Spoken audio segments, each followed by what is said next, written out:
Hello guys, mayroon na naman tayong gustong ibahaging recipe sa inyo ngayon. Mga sangkap na kakailanganin natin. 3 pirasong patatas, ang ating na-slice na carrots, onion, yung ating, yan, itong klaseng slices ng pork ang ating gagamitin. Plus ang ating pak creamy. Yan, ang ating ready to make na curry cubes. So, tenderize natin siguro yung ating karne kasi medyo mas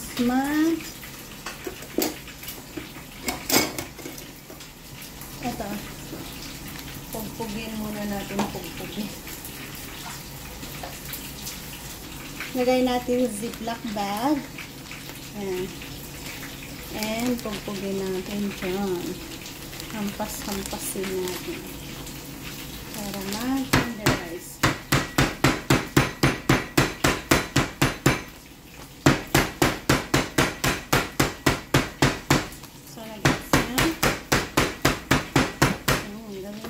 Sa lahat. Okay na? O, diba? Nagiging malapad. Iba kasing size sticker kasi.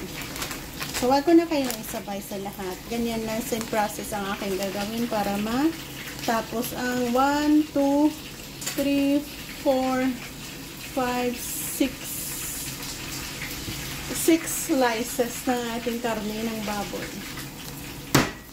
Sticker din kasi, nakikita nyo ba may sticker?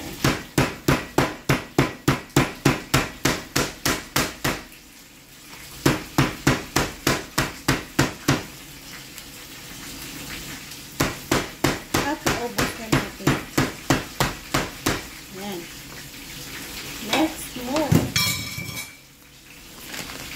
Tanggalin natin yung ganda ha. Yan.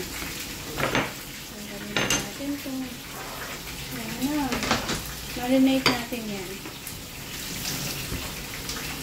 sa konting MSG, konting salt,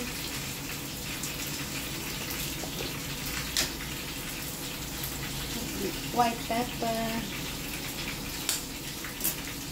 at cornstarch.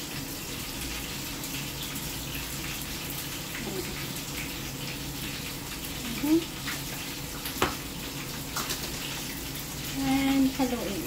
Beside pala sa curry na gagawin natin, mayroon na tayong nagawang sabaw at mayroon tayong pinipritong isda.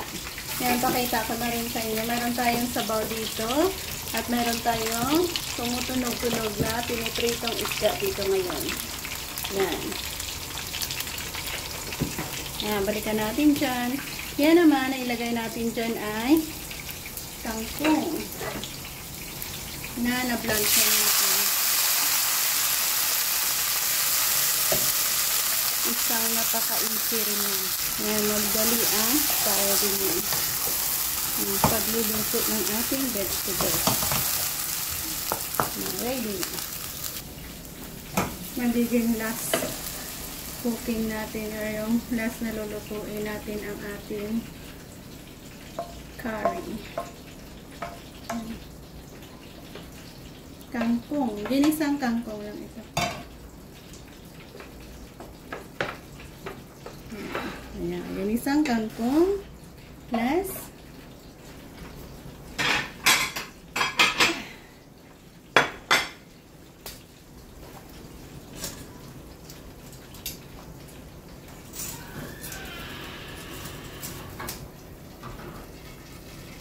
and okay na rin ang ating isda na napakaluto nga din naman.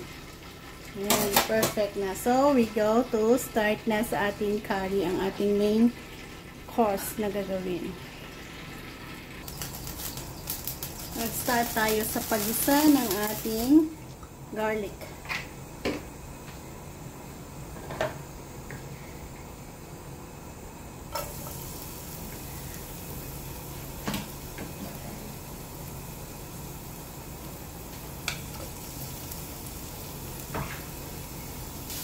Ayan, meron na tayong brown na nakikita at naamoy na rin natin ang ating garlic. Next, ang ating na-marinate na karne. Yan na natin hiniwa. Kasi na ano natin kanina tawag doon. Na-smash. Napugpug.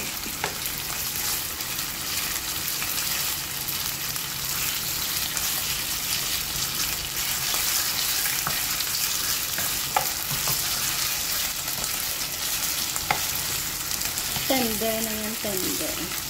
Na tenderize.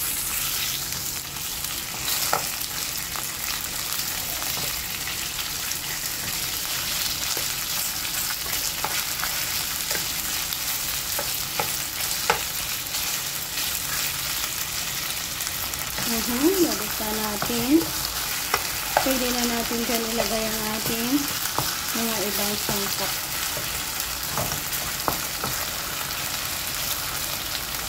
Gusto nyo, curry muna. Para amoy na amoy natin ang curry.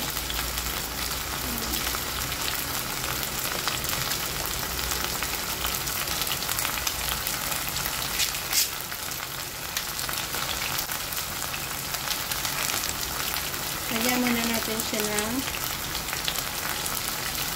isang cube ng curry.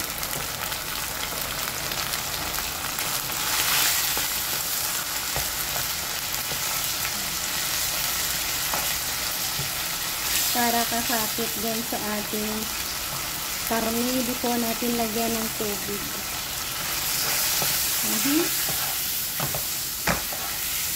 Ayan, ang bango. Lagay natin yung onion at carrots.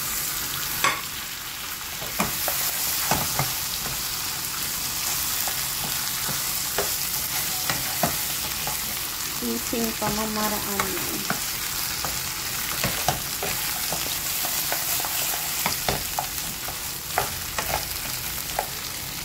Yan, sa ganyang process na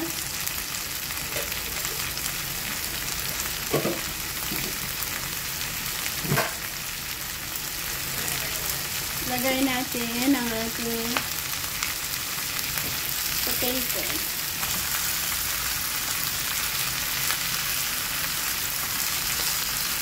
Additional na natin ang dalawa pang cube ng curry.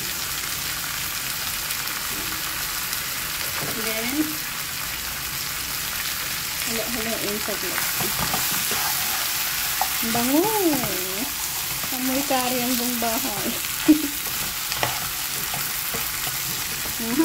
Palambutin natin sa mainit na tubig. Ayun.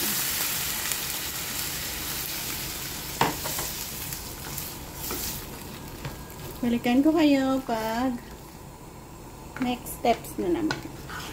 Pero ayan na ang process kung saan magpapalambot na tayo dyan. At tansyarin natin ang thickness mamaya ng ating gravy.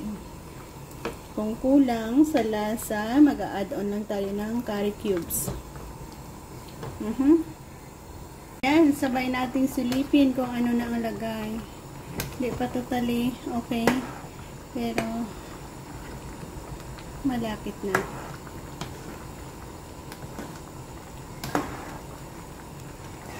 Siguro mga another 15 minutes pa. Siguro mga another 5 minutes para mag-thicker pa ang kanyang gravy. Medyo watery pa kasi.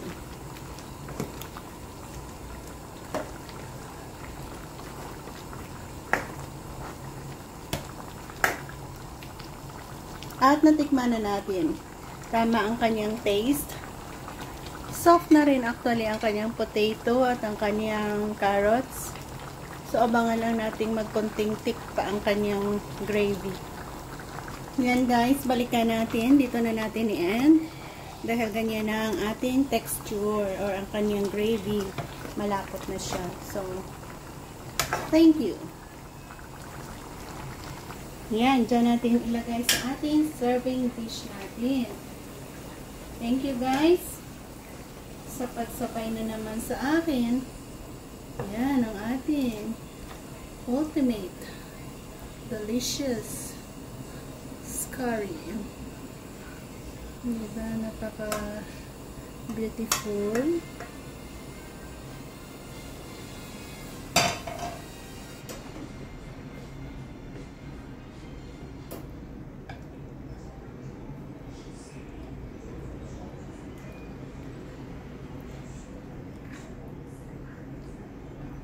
So, ayan na nga siya, guys. Thank you again for joining me. See you sa ating next video upload. So, ito na ang ating finished product ng ating curry. So, time to show kung ano-ano nga ba ang ating niluto or ano-ano ang mga dish na ating pagsalusaluhan sa araw na ito. Yan ang ating curry. Sabaw natin na radish. Ang ating isdang penirito na crispy at ang ating ginisang kangkong vegetables. So, yan ang ating mga pagkain na pagsalusuluhan sa araw na ito. So, yan, mayroong one fruits tayo din. Grapes at mango. Thank you guys. Bye-bye and God bless us all.